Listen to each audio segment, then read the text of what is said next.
Welcome back to The Man in the Middle. I'm your host, Bill West. Today we're going to be covering the last episode of The Mandalorian, The Tragedy.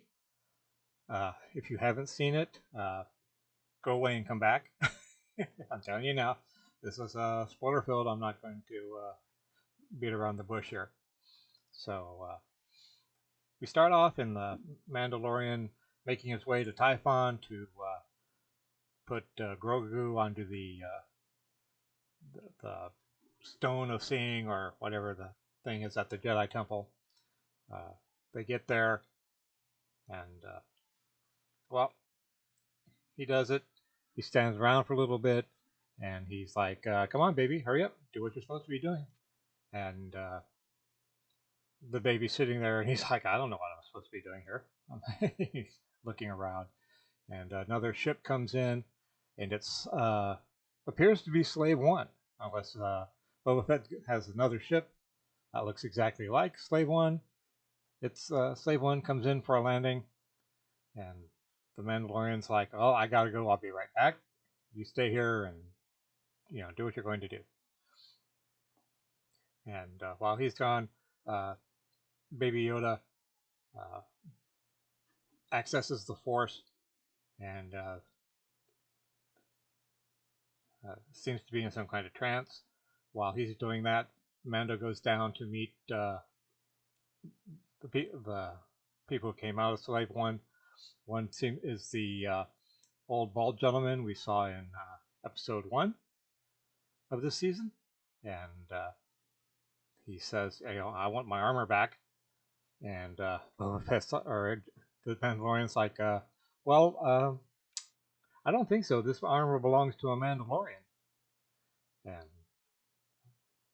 uh, the man says, "Well, uh, the armor belongs to me. It belonged to my father Jango. Now it belongs to me. I am Boba Fett." And and if you don't give it to me, my apprentice up there is going to kill the baby. And the Mandalorian looks up, sees a character from season 1, played by Ming-Na Wen. I can't remember the name of the character, but found it's been it was told. We find out that her character was saved by Boba, and she's now partially cyborg. So you know, she's going to be around for a while, it seems. And while they're talking, they make a deal that Boba will get his armor back if he helps the Mandalorian with the child, and help protect to help protect the child, because there's a sizable ransom on it. And while they're talking, an Imperial drop pod comes down, and the inevitable firefight begins. The Mandalorian and Ming-Na Wen's character start fighting the Imperials. Boba runs into the Razor Crest to get his armor, and another pod comes down, and it looks like they're getting their butts kicked. They're about to surrender when all of a sudden another armored figure lands and starts taking the stormtroopers to town. This is the Boba Fett we've always wanted to see. We haven't really seen Boba Fett in action, except for really in Return of the Jedi, when he takes off with his backpack and jumps over to where the skiff to fight Han and Luke. And wow, cool as that was, it really wasn't enough. We finally see Boba Fett unleashed. He's uses his gaffy stick that he has, his blasters, rockets. I can't tell you how much I enjoyed this episode just to see Boba Fett, wreaking havoc. I'm usually an Imperial fan.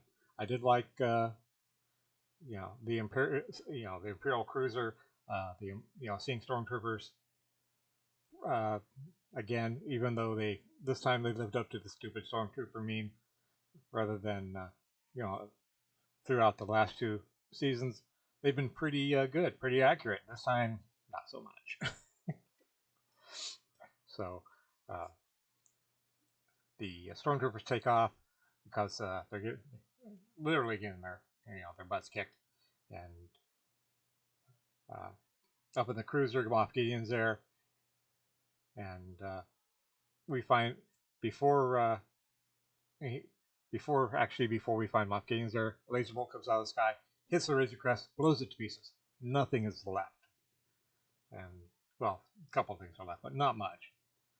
And then Moff Gideon sends down Dark Troopers from the video game Dark Forces, which was way cool. Once again, I'm loving Filoni and Jon Favreau.